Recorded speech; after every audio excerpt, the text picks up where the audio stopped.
What's up, Swits? I'm Old Salty Sean, aka Dalron Telvani, and I love Tales of Tribute. Yeah, I know it's currently the most reviled thing about High Isle, but I don't care what anybody else thinks, the game is a lot of fun.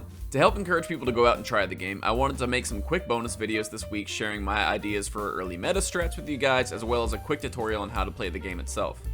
Well, what are my qualifications to teach you, I hear you say? Well, I worked in a hobby shop for about 2 years, literally learning how to play different deck builder games in order to sell them to customers. I also got Rubedite rank before High Isle was even a week old, and I think I lost maybe 3 games along the ladder. And yeah, here's even the title and trophy you get when you do it. So with all that out of the way, let's move on to the general tutorial on how you actually play Tales of Tribute. Yes, I know this looks very intimidating, but Tribute is one of those games where you play a couple hands of it and it all clicks into place. I guess I'll play that. Zach wins the game. What? Zach wins. He played the Don Quixote card. Why have I been collecting wood? Oh, you collect wood to win the game. Yeah, there's why does he get one card and he wins them? Because if you play the Don Quixote card, you win the game. I've got wood everywhere. Yeah, and you need the wood to win the game. This is bullshit, Mark. Want to play again? I do. It's fun, isn't it? Once I realise. Yeah. So first things first, Tales of Tribute is what we call a deck builder. What that means is that you and your opponent are both building your decks as you play the game. There are no booster packs to open, neither player has an advantage when they show up with their cards, it's not pay to win. You start by picking from a couple decks that both you and your opponent will be playing with. This will determine what cards you both draft over the course of the game. I do recommend taking the time to unlock the green and orange deck if you're serious about getting into Tribute. The green deck can be unlocked by combining several fragments and completing High Isle's main quest. The orange deck is unlocked by completing a High Isle achievement that has you doing various tasks around the Isle. I will be discussing strategies with just the 4 beginner decks in the second video, but unlocking these will definitely give you some more fun options over your opponents. Lastly, we likely won't be discussing the final 2 decks until well in the future. At present, I don't even have them unlocked, as they require you to hit level 8 in the Tribute, I guess you would call it a skill line. This is an absurd grind that will have you playing an ungodly amount of games to unlock. That said, playing with the black deck against NPCs has quickly become my favorite deck of the bunch, but it's unlikely to be relevant in ranked play for quite some time. Zos, if you somehow end up watching this, please consider lowering the barrier of entry to acquire these decks. Locking players off from fun options and strategies behind this absurd grind isn't a very good decision in my opinion. But my point is that it's incredibly unlikely that you'll be seeing anyone using either one of these 2 decks for a very long time. So let's talk about how you actually play the game. Again, please keep in mind if you're getting overwhelmed at any point in this video with knowledge overload, I know for a fact this game gets a lot easier to understand once you've played a couple games of it. So there are 2 ways to win in a game of Tribute. You either get all the patrons to favor you, which is very unlikely outside of the Chessmaster AI of the NPC games, or you get your prestige score up to 40. The decks you chose at the beginning determine what patron abilities you and your opponent have access to, and what cards you'll both be drafting a deck from. It also determines what both of your starting decks are comprised from. You'll essentially be playing your entire hand each turn, and getting a combination of power and coins based on what you draw from. Power essentially is a more flexible version of prestige, but we'll be getting into that more later. The player who goes second gets an extra coin on their first turn, which is something that you should keep in mind. With those coins, we can either activate patron abilities or draft cards that'll go into our deck. Whenever your deck is empty, your discard pile gets reshuffled along with any cards that you've bought from the middle of the table to create a new deck with. This is very important and something a lot of players don't understand when they're playing deck builders for the first time. A crucial part of deck building games is creating a scenario where the odds are in your favor that you'll draw the cards that you want. You do this by deleting cards you don't want and not buying unnecessary cards that will muddle your deck and ruin your strategy. Importantly, your gold does not carry over into the next turn, so spend as much of it as you want from each turn. In Tribute, playing cards of the same suit, or color if you will give you combo abilities on your cards and make them much more powerful. It's often in your best interest to only buy from 2 colors, or even 1 if your opponent allows you to. This gives you the best odds of activating powerful combos from that color. Now, part of the fun of playing a game of Tribute is having to adapt to what the dealer gives you. It's very easy to say, just draft red to win, but if your opponent is in a better position to draft red cards before you, or they're just not showing up on the table at all, you'll have to adapt. Here's a very brief idea behind the 6 decks that we'll be demonstrating. Red is the deck that's all about power, the main currency that you need to win the game. Yellow is very good at building money, letting you buy whatever cards you want from the table. Blue is the deck for control, letting you stack the deck in your favor and change what cards are on offer on the table. Green is the flexibility deck, letting you swap between gaining new cards or building your power, but not being better than any other decks at either. And orange is the asshole color designed to screw over your opponent. Again, we're not talking about the final two decks at this time, as it seems unlikely anyone will have access to these for a while, and I don't want to overwhelm any newcomers. Lastly is the treasury, which is always available. It adds some essential cards to every game, and its patron power is very important.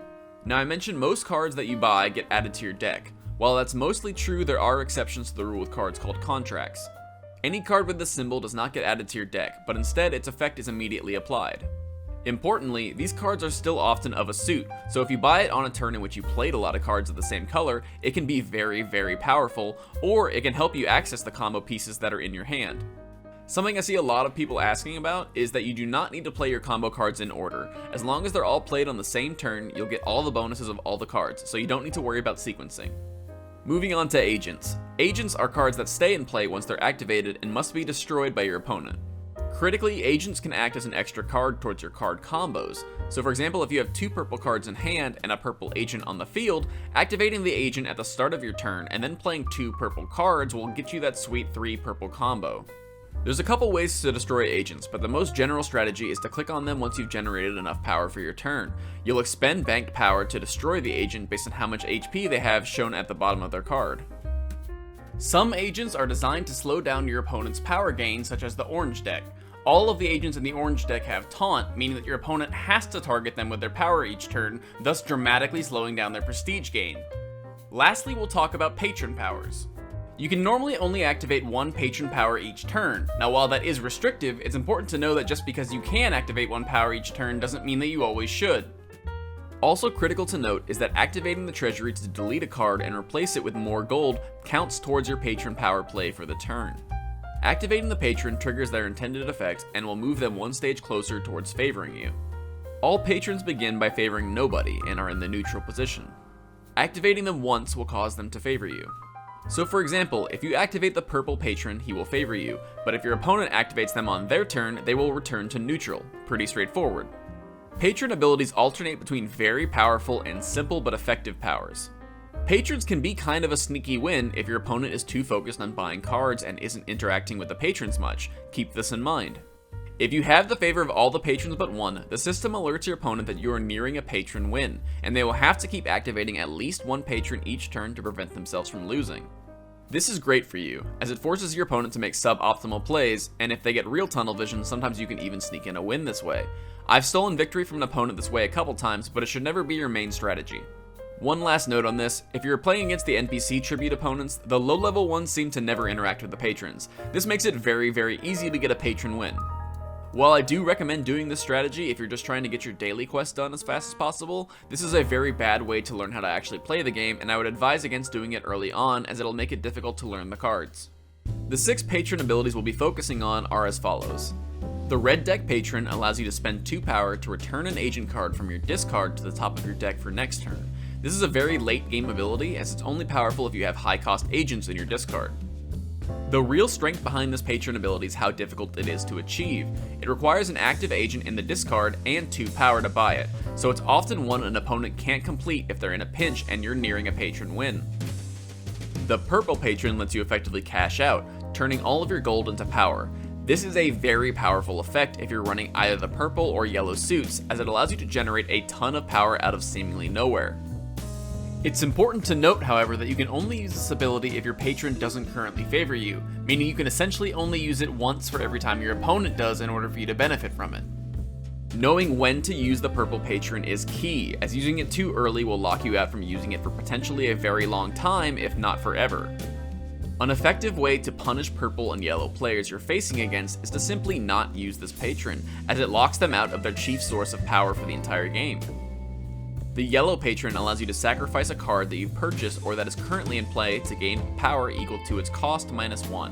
This is a very powerful tool, as you'll often find yourself drafting cards that you don't want simply because you have too much money and don't want it to go to waste.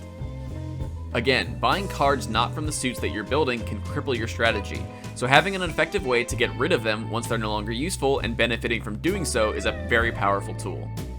The blue patron simply allows you to kill an agent on the opponent's side of the board for a price of 4 gold. This ability isn't incredibly powerful, but it's one that I've noticed new players get too used to having, and when it's no longer on offer against a player with more decks, they don't understand how to handle agents. The green deck's Patron is interesting, in that while he starts the game in the neutral position, he never stays there. Once his favor has been purchased, he immediately goes to the favored status, potentially skipping the neutral status if purchased from an opponent. Don't be fooled if your opponent has every patron favored except for the green one, as it will only take them one turn to go from unfavored to favored. The green patron's power costs 2 power to activate, but in return, he gives you 1 coin to the start of your pool every turn that he is favored. This is a great purchase and forget option, as it will give you a very solid boost to your income, one that I found opponents often overlook. Lastly is my boy Rajin. This is my favorite patron power. For the low cost of 3 gold, Rajin will pollute your opponent's deck with a useless curse card. This card offers your opponent no benefit and can screw up their combos or even entire turns.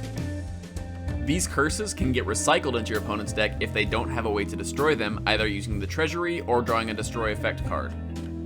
Noobs of Tribute, please make sure to at least use the treasury ability whenever you draw into one of these curse cards to get rid of the curse, unless you have an enormous play to make or an important combo piece to buy. If you notice that your opponent isn't destroying curses, Rajin is a great patron to spam at your opponent. If your opponent has turns where they're drawing into 2 or more of these curse cards, it's basically GG. So there it is, the basics of Tribute. I know that was an enormous amount of information to absorb, and you're likely feeling just as overwhelmed as when you stepped into this video, but I promise you that things will make more sense as we delve deeper and you played a couple hands for yourself. In the next video, we'll be talking more about my personal strategies for playing Tales of Tribute, and I'll follow up on a couple real games against opponents to show you how the strategy works in action. If you have questions in the comments, please let me know and I will get back to you. I reply to every comment, so don't be afraid to ask for help. But that wraps things up for this one. I'll see you in part 2 covering general strategies.